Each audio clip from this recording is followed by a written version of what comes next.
Hey, everybody, welcome in. It's time for the United Bank Playbook. Tony Caridi, along with Mountaineer head coach Bob Huggins, West Virginia, and the Texas Longhorns, Saturday afternoon at 1 o'clock inside the Coliseum.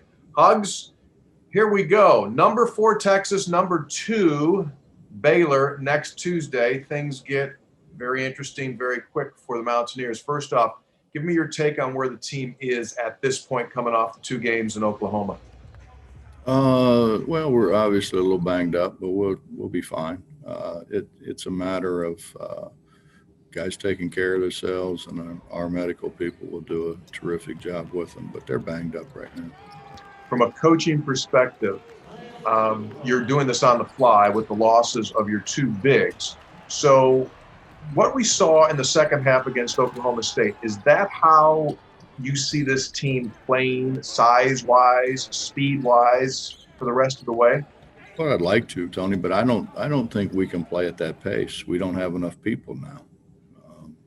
If we had more people, particularly on the interior, I mean, what are we going to ask Derek to do what Nate Adrian and John Holden did and play over the ball and chase people up and down the floor? I mean, we can't do that. And we need Derek on the floor. We need to keep him on the floor. We've got to be very cognizant of the foul situation because we have a limited number of players now, and because we have guys that we just can't afford to have off the floor for very long. Yeah. Offensively, Hugs, how would you describe how you're going to play from here on? We're going to make them all, Tony. We're just going to make them all.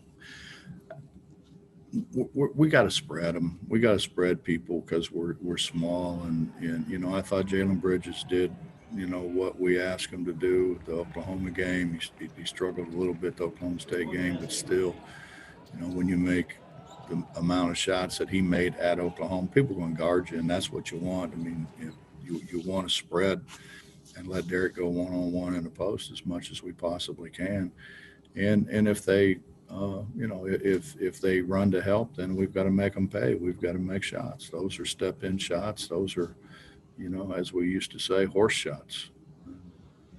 So, Texas comes in 9 up, 1 down. What's the biggest key in giving them a second loss? We got to guard them. I mean, they're talented. They're talented. They can score at all levels. They play above the rim. They play more above the rim than anybody we've played against in a long, long time. So, we're going to have to do a great job of putting bodies on them. Don't let them make a surge at the rim because, if they get it and miss the first one, they're going to get a second or third and maybe a third one if they need it. They're just so big, so long, and their guards are really experienced. I mean, I think that's the biggest difference in their team is the experience that their guards come, and with experience, I think, comes confidence, and they play very confidently. They're really good at getting their younger guys where they're supposed to be, and I think that's the biggest thing. I mean, Shaka played so many young people before, and now I think he's starting to see the fruits of his labor. Well, we wish you the best. We invite folks to join us. Pre-game coverage begins at noon on Saturday. Tip-off is at 1. And this has been your United Bank Playbook.